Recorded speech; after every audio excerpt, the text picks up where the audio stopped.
The views expressed on this program are those of the producers and individuals appearing on this program and do not necessarily reflect the views of the Sun Prairie Media Center staff, its video service providers, or the staff and elected officials of the City of Sun Prairie.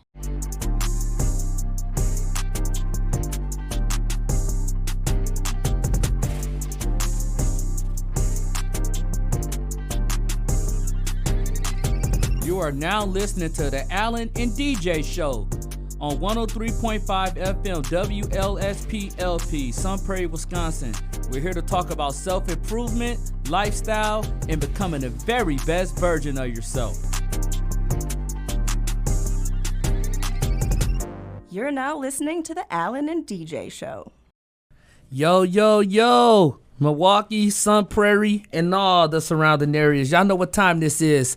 Time for the Allen and DJ Show. And I'm Allen. And this is your boy, DJ. What's going on, DJ? I'm okay, man. How are you? Not too good. Really? Trying to get here. You know, the snow coming down now. Yeah. Me and Bambi the deer just fussing and fighting in the car about my finances. And she said, you know what? I got a good friend that I'm going to hook you up with today. I said, oh, Bambi, really? Make my day. Who is she? And we got the lovely Pam Blattner from Bank of Sun Prairie. How you doing, Pamela? Good. Glad to have you today because maybe you can help solve my problems and the viewers' problems out there, because today we want to talk about financial literacy and, different types of finances that can go on, like in the Bank of Sun Prairie, as far as like interest rates, loans, ATM usage, and so on and so forth. But we'll peel off the layers and dive deep into that. Okay. So my first question to you is, when it comes to interest rates, like what are the current interest rates for saving accounts and checking accounts? So I guess it depends upon where you go. They're a little bit variable. But right now, if you are looking at locking in rates, now's a really good time to try to get the rates before they continue to lower. Nice. The Fed has been lowering the rates here a little bit here and there, so we just want to make sure that you're capitalizing. And if you're looking at investing, doing it now before they drop again. I like the sound of that. Yeah. This is for viewers that don't really know what interest rate is, but give us a brief background on like what are interest rates. And we're talking to people that really, like, when you say interest rate and somebody be like, what is that? Right. Like, give a brief background on what that is. Sure. I guess it also depends on like what you're talking about. You know, if you're buying a home, doing a loan, or if you are having funds on deposit. But if you're looking at gaining interest and putting things into an account, it's accrued interest. It's money that we're giving you at a financial institution for having funds on deposit with us. Nice. So you put money in the bank, and we reward you for having it on the bank with us, and you give a little bit, or you get a little bit in return. Okay. So something like a CD account, or like, okay. Yep. I like so like that. a certificate of deposit is an account then that you can lock funds up for an extended period of time. So because they're locked up and they're not ebbing and flowing in and out of the bank, we give you higher interest rates than what you would get on a checking account or a regular savings account. Man, Yeah. man, I like the sound of that. Yeah. And then I know like with certain interest rates, like so let's say if I want to do like a cash like deposit account, like what is like the interest rates for that? I know like certain banks have like maybe a 6.1% interest rate or something like that. I don't know if I'm saying it correctly. Well, if you're getting a 6.1 interest rate on anything right now that is getting paid to you, that's phenomenal, because right now rates aren't that high. Okay. So in your regular checking account, you really won't get a whole lot of interest. You'll get something sometimes, depending upon what account you have it in. But Nice. savings accounts and investments are really where that interest is kind of built. So that way you can make sure that you are getting that return for being a good saver. I love it. I love it. And like to me, I think it's sometimes like not that saving accounts are bad, but I like the one that like how you talked about where you could lock it up and you be like, I don't want to touch it for 3 or 4 years and let it just grow like compound interest. I like that one. So let's talk about bullet point number 2, loans. And what different type of loans do your bank offer? Like what type of typical qualifications do you have to even be considered for a loan? That's a really great question. So we do commercial loans for businesses. We also do loans for mortgages to buy homes. And then we also do consumer loans. So that could be a car loan. It could be that you just came up to some unexpected expenses and now you need a personal loan to pay for something. So we have a variety of different loans depending upon what your needs are. Okay. I like that. What are the qualifications for getting a particular loan? So that's also variable depending upon what type of loan you're going to go to or which financial institution you're going to go to. Every financial institution is regulated that they have to have like guidelines, right? What is the bottom guideline for us to be able to make sure that you can safely repay this loan back? Right. We don't want to put any consumer in a situation where they're going to have to be digging out of something, right? Or not be able to afford it. Yeah. So what we look at is like the debt to income ratio to make sure that what you're getting in income and what you have as debts, that you can repay all of those. Because we just don't want to put you in a hardship situation. Yeah. So that's why those guidelines are put in place. Okay. Sweet. I like the sound of that. And then when it comes to like ATM usage, what type of fees are associated with like ATM usage? Like, let's say like overdraft protection. Okay.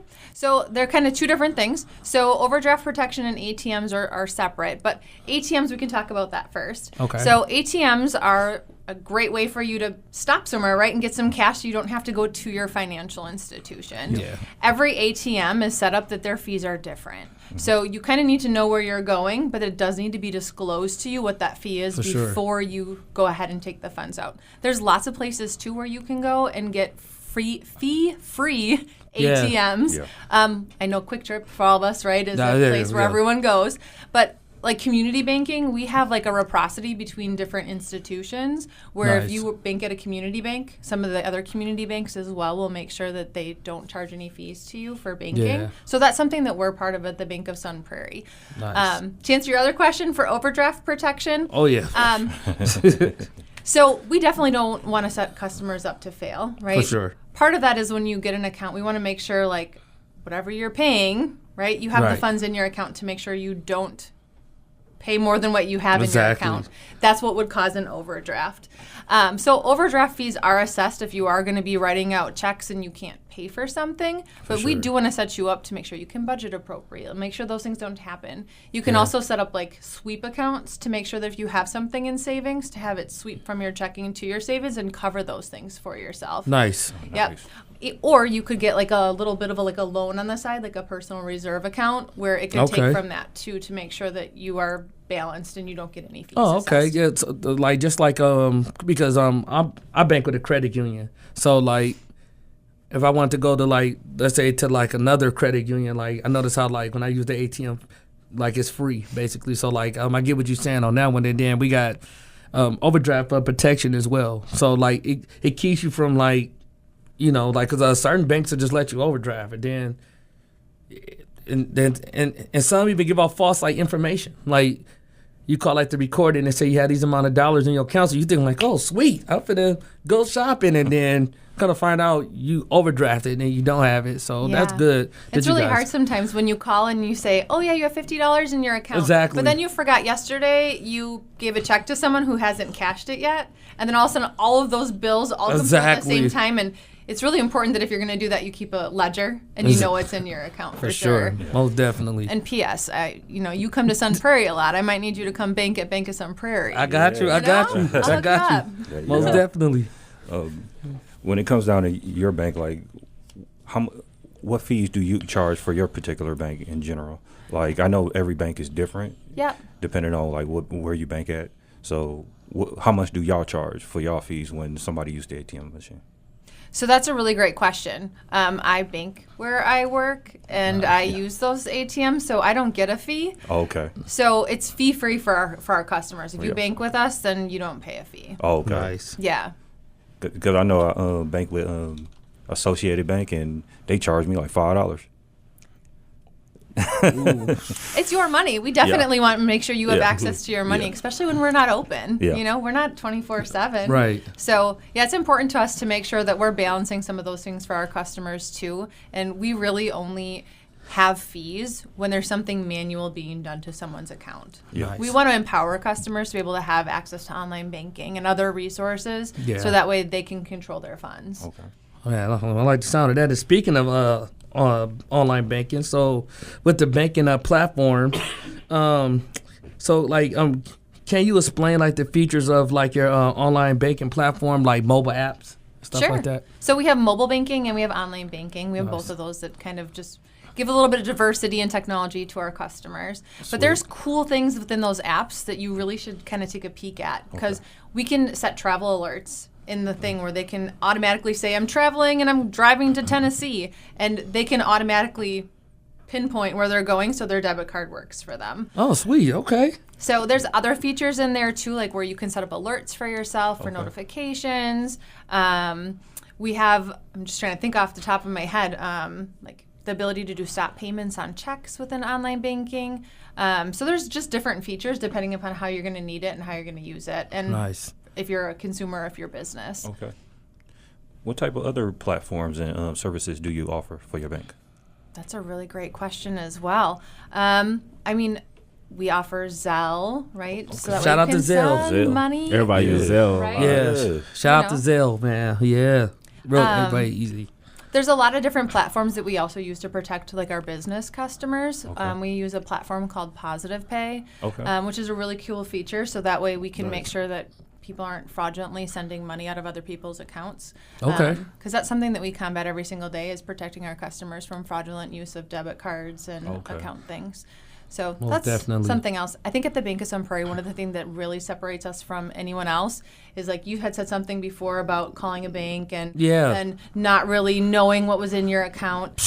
We're really proactive, and we are like person to person. So one of the things that we do is, like, if we see somebody's overdrafting their account, reaching out to them, asking what we can do to help support them, physically getting a hold of them as opposed to just letting it trail off. And you're not just another customer to us. Man. Like, you're a priority. Exactly. So getting that person-to-person service, I think, is huge. Okay. And like I remember that when I was younger, like that was like my very first bank I ever had. I ain't gonna say their name, but you know, my very first bank I ever had. And man, I tell you, they tell you one thing, you like, oh sweet, you know, you 18 years old, you got your own debit card now. You like, oh man, I'm out here.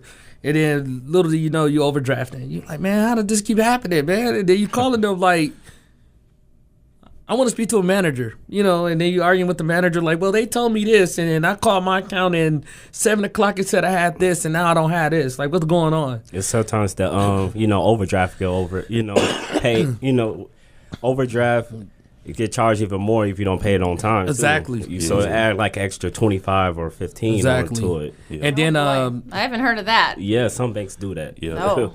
Yeah. And then, you know, I'm not like really, understanding now, but, like when you're younger, like, you not understand like this came out your account and, the bank haven't opened up yet. So things haven't really rolled over yet. And, like it's a lot. But it's funny that you mentioned that because I want to talk about safety measures. So what safety measures does your bank have in place to protect, like, let's say if I was banking with you guys, like my personal information? So all of our accounts are protected. So we Nice. have a series of questions that we have to ask you to make sure that we identify who you are before we release any information. Love it. So we take security very seriously. Part of that too is also making sure that, not that we're monitoring your accounts necessarily, that someone's watching everything that's going on. For sure. But we have software that helps us make sure that we're detecting fraud sooner. So if there's Nice. something that's totally out of normal for your transaction, we have the ability to have that flagged and for us to reach out to you and say, so this is what's going on. Walk us through what just happened. Like, what sort of life circumstances you just have? Yeah. Or maybe it is something that's fraudulent that we need to react upon to make sure that we're protecting you. I agree. Love it. So, what safety measures do you use to protect the customers that actually go in and bank inside your store? I mean, inside your institution, and also the tellers. Oh, so, this is a really good topic because we talk about it all the time, Right. and this is the season of fraud, unfortunately, Yeah, right? yes, it is. Desperate times happen, and it Yeah. happens right around the holidays when people want to be able to, be in a different situation. But like I said before, you guys, whoever comes in the bank isn't just another number to us. Most of the people that walk in the bank, we can greet by name and say, hey, how's it going, Tony?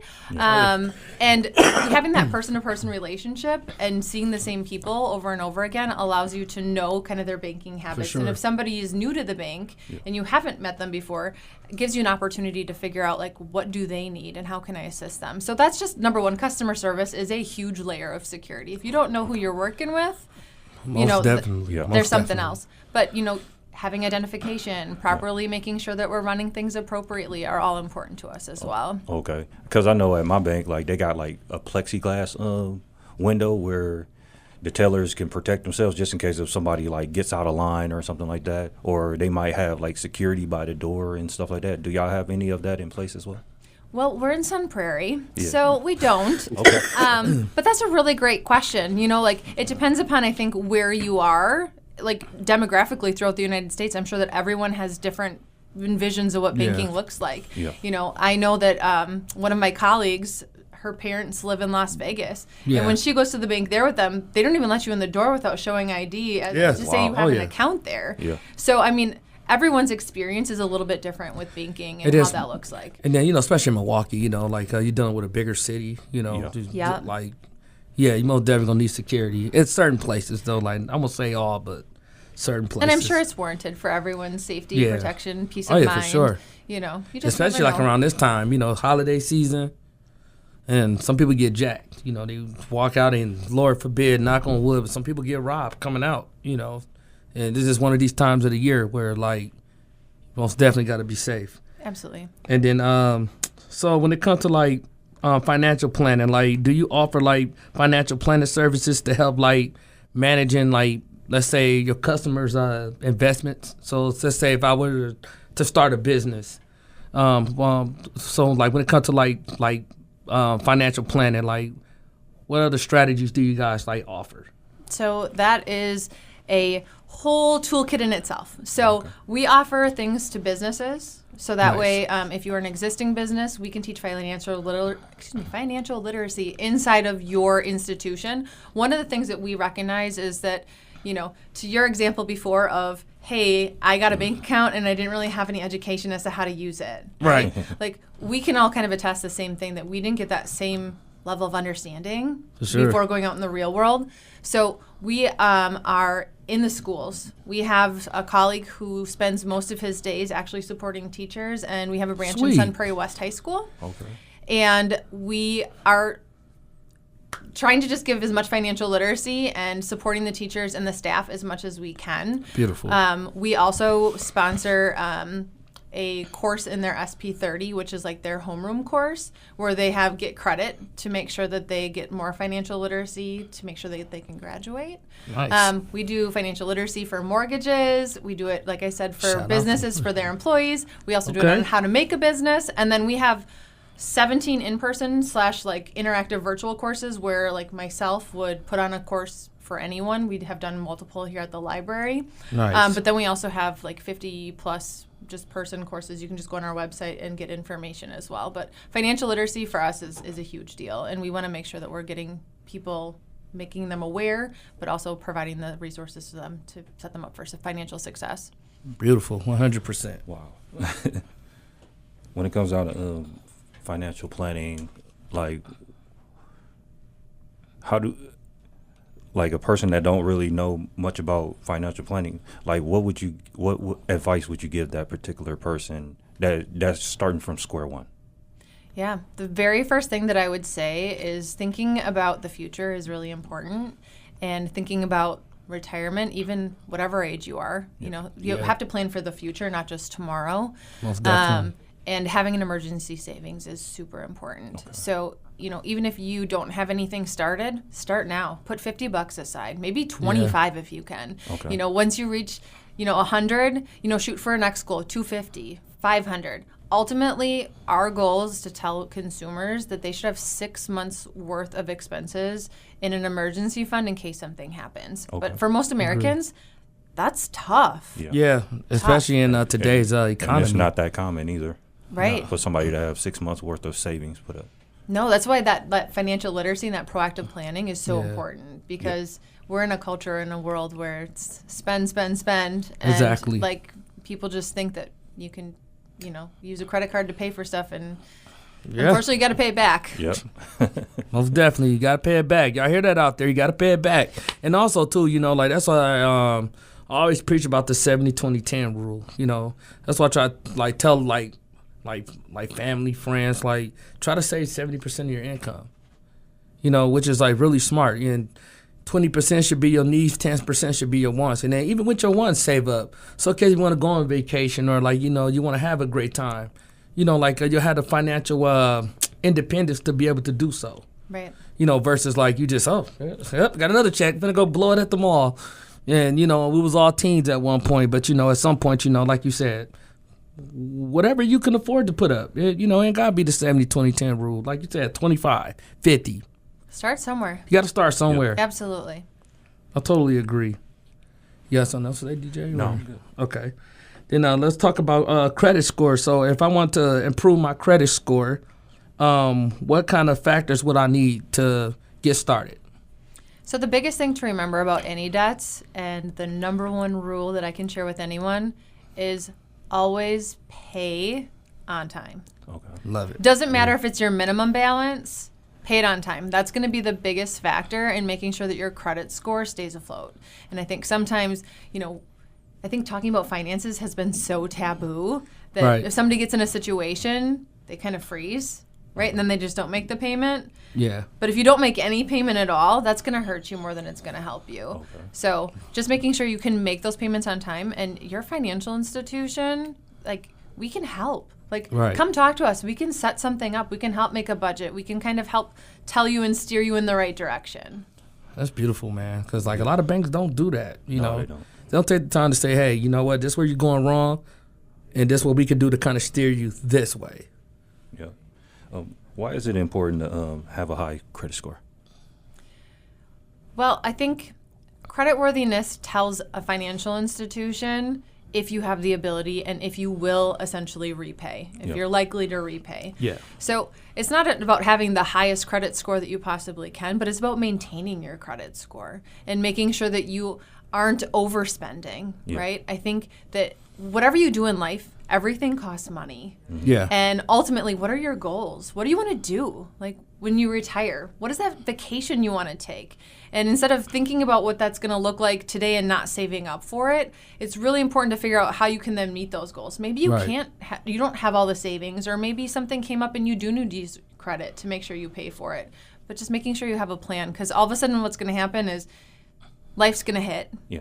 and then you don't have credit, and then you don't have something to fall back on, and that's when desperate times Calls for happen. desperate measures, you know, yeah. and we just want to make sure that you're getting set up the best that you can and supported the best way that you can. You know, Agree. I think finances impact your emotional health as well. Yeah. Right? The amount of stress that you have if you don't proactively plan and then a situation happens, it causes marriages to fizzle. Yeah. It causes like stress at home. Maybe it could even impact your employment, you know, like, and it's just really important to make sure that whatever you're doing, you're set up for success. Okay. Most definitely, like, especially like during the pandemic, we really saw a lot of that, and a lot of people's lives were just snatched from up under their feet. It's like like pulling a rug, you know, Yep. because Right. a lot of people wasn't financially prepared for like what was coming down the pipeline. So that goes to show you, like, you want to be prepared, like, no matter what, because you don't want to take a vacation from the couch. Yeah. Like, well, honey, this is what we're gonna be watching other people's lives. So, you know, I agree with you 100%. You know, like, think about that dream vacation. Think about that dream home, guys. To think about, hey, this is what I want to do in the next 25, 30 years. Or if you do what you need to do now, you might can retire early. So I Well, most definitely and agree. health and accidents happen all the time, right? Exactly. Absolutely. And those things are super costly too, Yeah. you know? And people talk about the price of, like, let's say, like, groceries and food and all that. And, like, I agree, it's very Right. expensive. But have you checked the price of a heart attack? Yeah. And that could come from, like, stress, financial stress. We don't want that. Yeah. Right. So what type of things affect your credit score? A lot of different factors go into your credit score. You know, I think the biggest thing is payment history, Okay. right? If you end up not paying on time and you have late payments, that can drastically impact your credit score. The other thing would be if you do have credit, not using your max credit. So it's suggested that, let's say you have a $5,000 credit card, not going more than half of what is that limit for you. So staying below the $2,500 and making sure that if you need to use your credit card, can you pay it off right away? Or what's your plan to pay it off instead of just having a plan to continue to use it? Because sure. that usage is going to affect your ability to repay essentially at some point in time if you just continue to use it. Okay. And then let's talk about that's okay. So, if I were to come to your bank, what kind of advice would you give me if I wanted to create a budget and learn how to learn how to manage my finances, correctly? Like, if I want to say, hey, I want to come to your bank. I like what you guys have to offer, but I want to create a budget where I won't, eventually fail. What kind of advice could you give me? I honestly would listen. And I don't think I would give much advice until I understood your full picture. And the reason for that is because I want to understand what your dreams and what your wants are. Nice. If I were to tell you that this is what you need to do, but you're not on board, you're not going to do it. Exactly. Right? Exactly. I need to help empower you to make effective decisions, because then you're going to want to do it. And then you're going to want to drive it home and make sure you're successful. I love it. Love it. Now, what is a set amount for a person that's coming into your bank for the first time to create a budget? What is a set amount that you would give to that person or say to that person? How much to set aside? Yeah. So, every person is different and everyone's in a different financial state. So that's really hard to say a total. Yeah. When we just suggest to people, how much did you put aside for savings? I would say 10% is a really good number to choose from. 10% out of whatever your income is. But you also have to take in consideration debts that you might have, or student loans, or other factors too. But anything is better than nothing. Okay. Makes sense. And so if I want to open up a bank account with the Bank of Sun Prairie today, what is the process for opening up a bank account at your bank? Yes, you'd need to come into the financial institution. You'd need to bring some sort of identification to prove who you are. And then we would sit down and we would just ask you a few questions. We would need your social security number, current address, full name, contact information, email, phone number type of situation there. But other than that, that's all we would need. And then we would just talk about which account we have is going to best fit your needs. Okay. And then kind of go from there. Listen to what your story is. Listen to what your wants are. Try to figure out how we can best support you. Do you need a savings account? How are we going to make sure you said, okay, do you want a house in 3 years from now? What are we going to do right now today to set you up to make sure you can get that house in 3 years? There's a lot of different opportunity at the bank as well. I know you mentioned investments too. Yeah. And we do have a wealth management department where we have people who administer trusts, which is a whole nother entity of banking. But we also have an investor that works for the bank as well that can kind of help with the stock market and Nice. different sort of annuities and things like that as well. So we do have a plethora of products to make sure that we can do a one-stop shop. You come to us and we can make sure that all of your needs are met. All right. What is the how do you open a business account? Again, businesses could be a little bit different because there's different types of businesses, but you would need whatever sort of documentation you would need for each signer to verify your identity. But then we would need your documents for, if you're an LLC, articles of incorporation, or those types of documents to then say that you are registered in the state of Wisconsin to proceed and have an account. Okay. And then we can set you up from there. One of the cool things about Bank of Sun Prairie, though, is we can customize your online banking to your specific needs. So if you're going to control the funds, but you're going to be the person who's going to be doing the taxes or the books, we can give them specific access that's different. So that way he can maybe be view only, but you can make mobile deposits or something, which is really cool and kind of custom to the things that we do at a community bank. Oh yeah, man, that's dope. Wow. I like that. And then I guess my final question for you is, how can I access customer service support if I have any questions about my account? If something looking kind of strange or the numbers looking a little off, you're how did that come out, or what day did that come out? How can we go about doing that? So we actually have a direct phone number that calls in and it gets you a live person. And that person will get you right to the right person. So whether it's a teller, a banker, different question on a business side, you'll talk to one of our employees directly. And most of them, when we answer the phone, we know our customers, and you know them by voice most of the time. Sweet. But we would take care of you in that manner, and the customer service I think that we offer is pretty impeccable. Okay. I got a question about the account. Can you tell the viewers a little bit about compound interest? Sure. What specifically are you looking for?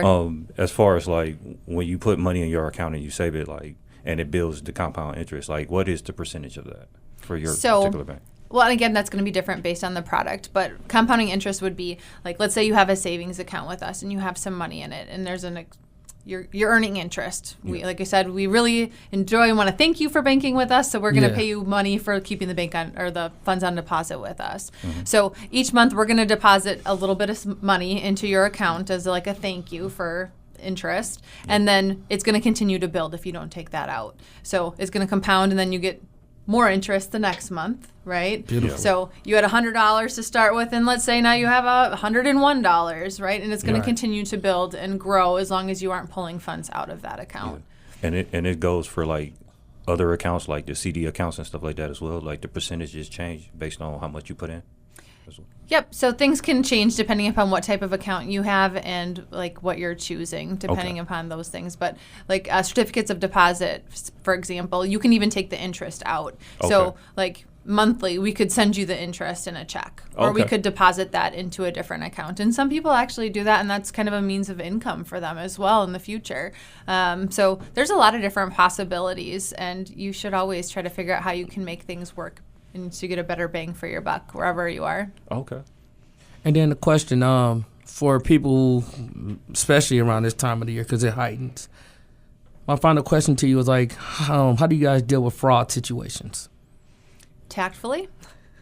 So we offer a variety of different products to specifically our business customers to help protect them from fraudulent activity. Our BSA officer, which is our security officer at the bank, told me today that the statistic is that there's about $50,000 that happens for, like, if you're a bank or a business that's targeted, your fraud loss is going to be about $50,000 if you get targeted. So that's a lot of money. You know? It is. Yeah. So we have different monitoring that we do and we have in place, but when it comes to those businesses, we actually offer extra suites to them that they can opt in to make sure that, you know, if they're writing a check to you, you're the only person that can cash it, which is a really cool feature.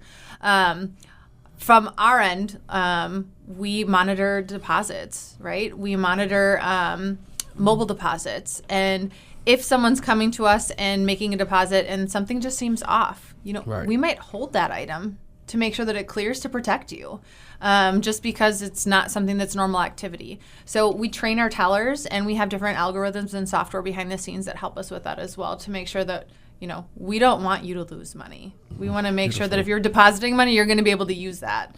So, yeah. I love it. And then to wrap up the show, how can they find you, or like any information about the Bank of Sun Prairie? Yeah, so I think going to our website is probably the best place, bankofsunprairie.com. There's tons of resources. All of our colleagues have our pictures, their email addresses, and phone numbers. You can reach out to any one of us at any point in time. I'm always happy to answer emails if someone has a question. But yeah, we're here as a resource. Please use us so that way we can help educate you and set you up for success. And what's your final thought, DJ? We done pretty much talked to the expert today. Like, we didn't know much about financial literacy until like we ran into Pam, but Pam gave us the breakdown. And like, sorry Pam if like the questions came off as like in a way to where like we just trying to make the viewers understand like how banking is. Yeah. And for a first timer to come into a bank, like when you throw words like interest rates and stuff like that out there, somebody might not really know what that means. So we just wanted a proper breakdown of like all the terms and everything. No, that's awesome, because I feel like you need to make sure that you're hitting every listener, right? Every demographic of people, and you just don't know what somebody's heard before and what their prior experiences are. So that's awesome. Thank you. Sweet. And until next time, you can find the Alan and DJ Show at gmail.com. If you have any questions about what you want us to talk about next, you can find us on YouTube at the Alan and DJ Show, or on the fan page on Facebook at Alan and DJ Show on Facebook fan page as well. And Instagram, my personal Instagram, Alan Hutchinson, and Facebook, Alan Hutchinson, and William J. Smith on Instagram and Facebook as well. And until next time, don't spend all your money. Don't blow it all in one place. Let's save at least 10%. Sure. Yeah, let's say 10%. But if you can do more, do more. And we just want you to stay well, stay healthy. Peace. Yeah.